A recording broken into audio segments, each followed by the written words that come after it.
नमस्कार and welcome you all to study IQ. मैं हूं प्रशांत धवन। नाउ यहाँ पे आप लोग बिल्कुल ठीक पढ़ रहे हैं। डोनाल्ड ट्रंप की जो वाइस प्रेसिडेंशियल पिक है, इन्होंने हाल ही में ये बोल दिया कि यूनाइटेड किंगडम ये तो बन चुका है एक इस्लामिक देश जिसके पास न्यूक्लियर वेपन्स है। बहुत ज़्यादा कंट्रोवर्शियल स्टेटमेंट है। और वैसे मैं आपको ये बता दूं, डोनाल्ड ट्रंप पे हाल ही में एक अटैक हुआ, इनको मारने की कोशिश करी गई। इस पर मैं वीडियो अलग से बना चुका हूं। मगर सिंस डोनाल्ड ट्रंप ने ये अटैक सरवाइव किया और जो ये अटैक करने के बाद इन्होंने फाइट फाइट फाइट का जो नारा लगाया था, उसकी वजह से अमेरिकन्स में डोनाल्ड ट्रंप के प्रति जो आप कह लीजिए झुकाव है, ये बहुत ज़्यादा बढ़ चुका है आने वाले चुनाव के लिए। आप यूएसए में जो भी पोल उठा के देख लीजिए, हर पोल में सेम बात आपको दिखेगी। बाइडन हार जाएंगे इलेक्शन, ट्रंप आसानी से जीतने वाले हैं। और दुनिया में भी आप देखोगे डोनाल्ड ट्रंप की स्टेटमेंट्स को लोग सडनली ज्यादा सीरियसली ले रहे हैं, क्योंकि लोगों को पता है कि यह आदमी कल को दुनिया के सबसे पावरफुल कंट्री को फिर से लीड कर सकता है। नाउ ट्रंप तो बन जाएंगे मोस्ट प्रोबेबली प्रेसिडेंट। अभी के लिए तो लग रहा है कि ये इलेक्शन जीती जाएंगे। मगर क्वेश्चन यहाँ पर यह था कि ये किसको चुनेंगे अपना vice presidential running mate. Now initially सबको लग रहा था कि विवेक रामास्वामी एक बहुत ज़्यादा ऑब्वियस पिक होंगे। विवेक रामास्वामी सोशल मीडिया पे बहुत पॉपुलर हैं, लोग इनको सपोर्ट करते हैं। मगर ट्रंप ने विवेक रामास्वामी को नहीं चुना। ट्रंप ने यहाँ पर चूज किया है जेडी वैंस को। एक ऐसा चेहरा, एक ऐसा नाम जिसके बारे में किसी ने सुना नहीं था, क्योंकि लोग एक्चुअली कह रहे थे या तो विवेक रामास्वामी या फिर तुलसी गाबर्ड, या फिर लोग एक बार को कह रहे थे कि शायद निकी हेली भी हो सकती है। मगर ट्रंप ने सबको सरप्राइज कर दिया। एक ऐसा चेहरा चुना है जो बिल्कुल पॉपुलर नहीं है। और उसके पीछे लोग कह रहे हैं रीजन यही है कि ट्रंप ये नहीं चाहते थे कि इनका वाइस प्रेसिडेंट इनसे स्पॉटलाइट चुरा ले, कल को इनका वाइस प्रेसिडेंट ज्यादा बड़ा नेता बन जाए। तो एक गुमनाम सा चेहरा है जेडी वेंस। मगर गुमनाम तो है, देखो इनका कोई आप कह लो सोशल मीडिया पे अकाउंट पॉपुलर नहीं है, मगर जो इनकी स्टेटमेंट्स है आप वो सुनोगे, यू विल बी शॉक्ड। और जेडी वैंस की जो सोच है, जो इनकी आइडियोलॉजी है, उसकी वजह से यूरोप बहुत ज़्यादा घबराया हुआ है। यूरोप बहुत चिंतित है, क्योंकि अगर डोनाल्ड ट्रंप बन गए प्रेसिडेंट और जेडी वैंस हुए वाइस प्रेसिडेंट, तो यूरोप के सामने बड़ी दिक्कतें आ जाएंगी। ना मैं आपको बताऊंगा ये सब प्रॉब्लम्स क्या होंगी। मगर सबसे पहले हम बात करते हैं कि जेडी ने हाल ही में यूनाइटेड किंगडम के बारे में क्या क्या दिया था। ना यहाँ पे आप देख पाओगे जेडी वैंस कह रहे हैं what is the first truly Islamic country to get a nuke. ये इन्होंने बड़ा अच्छा सवाल पूछा कि मैं आपसे पूछता हूं, बताइए वो पहला इस्लामिक देश कौन सा था जिसके पास न्यूक्लियर वेपन्स आ गए? क्या वो पाकिस्तान था? कुछ लोग कह सकते हैं कि शायद ईरान के पास वेपन्स आ चुके हैं। मगर इनके हिसाब से जिस तरीके से जो मुस्लिम पॉपुलेशन बढ़ रही है यूके में, उसको हाईलाइट करते हुए कहते हैं इनके हिसाब से ये यूके है जब से यूके में लेबर पार्टी पावर में आई है। यूके में दो मेन पार्टी है, कंजर्वेटिव जिसके अंडर प्राइम मिनिस्टर थे ऋषि सुनाक, और दूसरी पार्टी है लेबर जो अब आ चुकी है पावर में। And I was talking about, what is the first truly Islamist country that will get a nuclear weapon? And we were like, maybe it's Iran, maybe Pakistan already kind of counts. And then we sort of finally decided maybe it's actually the UK, since Labour just took over. ना इनकी जो ये statement है obviously एक sarcastic take है। UK कहीं से भी एक मुस्लिम मेजॉरिटी कंट्री नहीं है। हालांकि मैं ये कहूँगा इस्लाम एक बहुत ज़्यादा फास्ट ग्रोइंग रिलीजन है यूके में।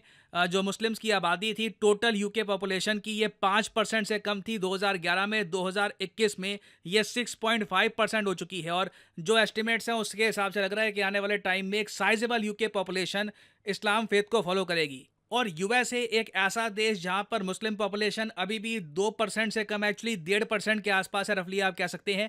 यहाँ पर जो राइट विंग पार्टीज है, रिपब्लिकन पार्टी है, ये काफ़ी बार यूके को ताना मार चुकी है इनके पॉपुलेशन डेमोग्राफिक्स के इशू को लेकर।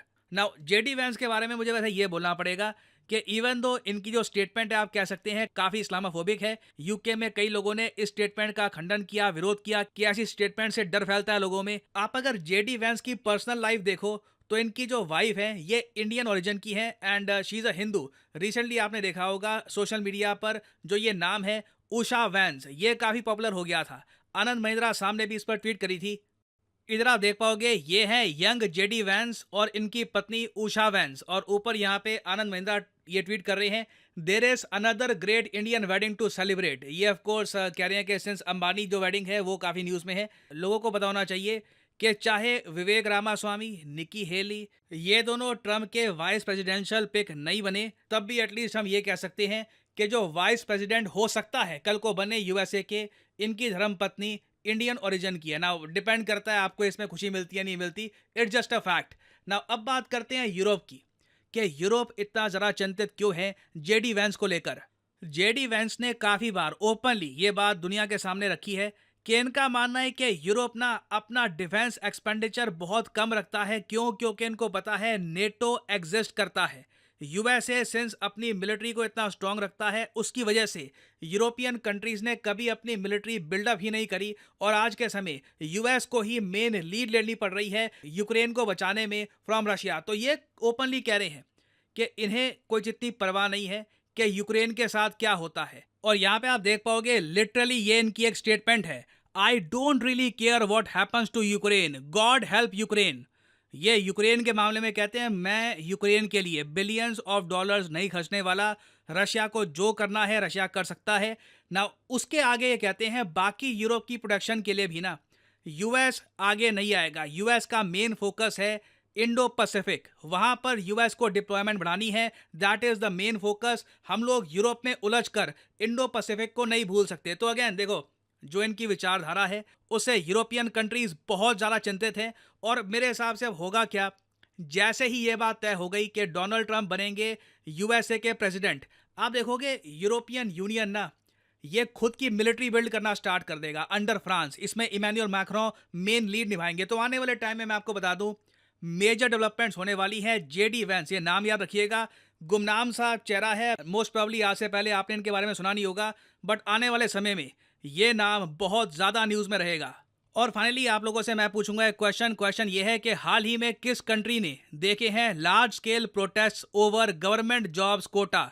ये है यहाँ पे आपकी ऑप्शंस, यूएसए, पाकिस्तान, भूटान या फिर बांग्लादेश। कमेंट सेक्शन में करिए उत्तर। जो लोग सही आंसर देंगे उनकी कमेंट को मैं हार्ट दे दूंगा ताकि बाकी लोग समझ पाएं कि सही आंसर क्या है। और फाइनली यहाँ पर मैं ये भी ऐड कर दूं कि स्टडी आईक्यू का यूपीएससी बैच प्रतिज्ञा ये शुरू हो चुका है। इसकी जो एनरोलमेंट है शुरू हो चुकी है। इसकी जो क्लासेस हैं ये 18 जुलाई 2024 से स्टार्ट हो जाएगी। तो कमेंट सेक्शन में जाओ, यहाँ पे आपको ये मिलेगा लिंक, इस लिंक पर करिए क्लिक और आपके सामने खुल जाएगा ये पेज।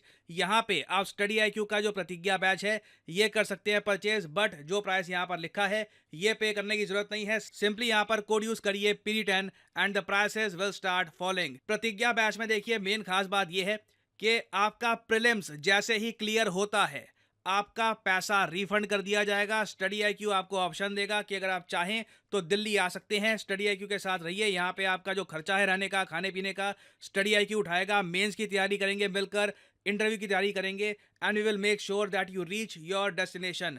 तो ये जो प्रतिज्ञा बैच है इसमें आप कर सकते हैं एनरोल। 18 तारीख को पहली क्लास स्टार्ट हो जाएगी। This will be a fresh batch, बिल्कुल फर्स्ट क्लास से आप पॉलिटी, हिस्ट्री, वेरियस और टॉपिक्स फ्रॉम द बिगिनिंग पढ़ेंगे। So use the code PD10 and save money. इसी नोट के साथ ये है वीडियो कांत। Thank you for listening and as I always say, may the gods watch over you.